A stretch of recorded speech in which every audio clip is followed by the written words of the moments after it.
Donc avec Charles Carconeau, donc commissaire de l'exposition du Festival Exhibit, on peut dire ça jusque-là même ? Tout à fait. Paysage fiction, c'est le titre de l'exposition. Alors l'exposition Paysage fiction plus en détail. D'ailleurs, cette exposition donc, elle fait partie, je me disais, du Festival Exhibit. Vous étiez déjà, il me semble, à la tête de Smart Factory l'an dernier. Tout à fait. Donc il faut dire que Paysage fiction, c'est la suite de Smart Factory, c'est le début d'autre chose. Qu'est-ce qu'il faut dire ?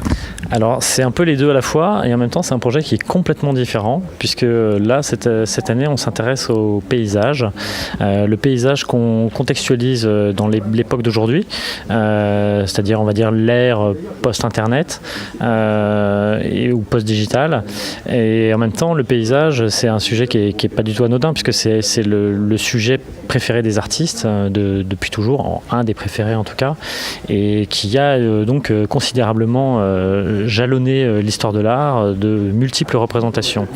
Là, dans l'exposition, elle a été conçue comme un parcours d'œuvres qui vont donc interroger le paysage, mais également le spectateur qui va jouer son rôle aussi dedans, puisque il va projeter en fait son imaginaire.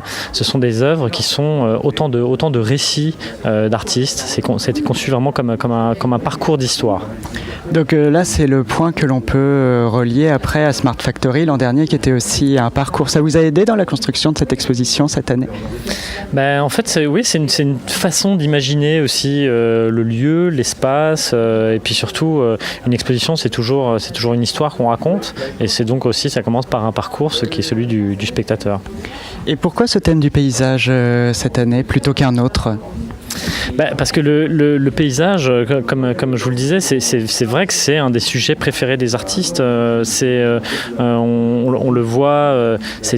Mais vous, qu'est-ce qui vous a amené à choisir ce thème plutôt qu'un autre, pas seulement vis-à-vis des artistes, vous avez dû en choisir parmi d'autres, je suppose. Ouais, parce que je l'avais pas encore abordé. Ah, autant pour moi. Voilà. Désolé, je m'en vais.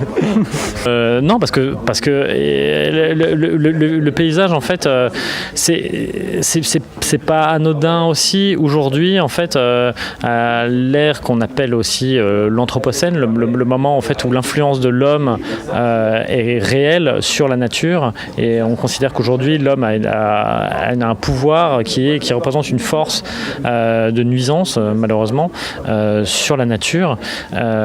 C'est aussi un prétexte aussi pas pour alerter, mais pour de raconter des enjeux qui sont un peu écologiques. C'est pas que contemplatif en fait, mais il y a aussi évidemment ce plaisir de la contemplation, puisque finalement c'est aussi un hommage à la nature qui est raconté, alors par le biais des technologies ou pas, cette nature qui est reconstruite de différentes manières, qui est à la fois peinte, qui est l'objet de sculptures, de différents types de créations. Il y a vraiment de tous les formats dans l'exposition.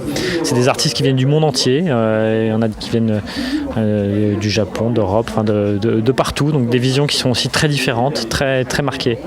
Et d'ailleurs, comment ces artistes en sont venus à cette exposition ? C'est vous qui êtes allés les chercher ? Ce sont des commandes ? Ce sont des œuvres qui existaient déjà ?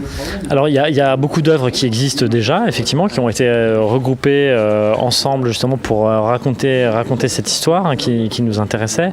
Et il y a aussi quelques créations qu'on a eu le plaisir de mettre en place. Alors on a monté aussi, c'est une collaboration avec le festival Access qui est à Pau en fait. L'exposition va voyager, elle va d'abord être présentée ici et ensuite elle sera présentée pour le festival Access à partir du mois de novembre. Et c'est aussi cette association finalement de deux lieux et de deux territoires qui rend beaucoup plus de choses possibles, puisque à deux on est toujours plus fort. Et du coup c'est ce qui nous permet aussi de lancer des productions, ce qu'on n'aurait pas forcément pu faire seul. Pour terminer, je vais vous poser une question normalement à laquelle vous ne pouvez pas répondre, mais je tente ma chance quand même. Quel artiste vous ressortiriez de cette exposition sur la vingtaine d'œuvres, je crois, qu'il y aura à travers ce parcours ? Alors évidemment, je ne peux pas y répondre. C'est bien dommage. Non. C'est évidemment une question très difficile parce que j'ai envie de toutes les citer. Je les ai choisies, donc c'est aussi parce que je les aime toutes. Je vais quand même en sortir une parce que elle voilà, elle a un traitement particulier puisque c'est l'œuvre la plus grande déjà en taille. C'est aussi une nouvelle création, et puis c'est celle de qui s'appelle Absinthe. Ils sont nouvellement installés au Havre, donc ça leur donne aussi un statut particulier dans l'exposition. Et c'est une œuvre justement qui est un diorama en fait à grande échelle.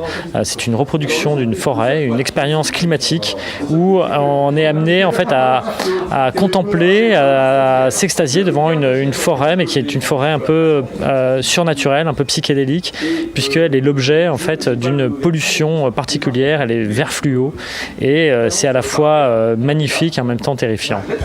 Bien, merci Charles Carcopino. Merci à vous.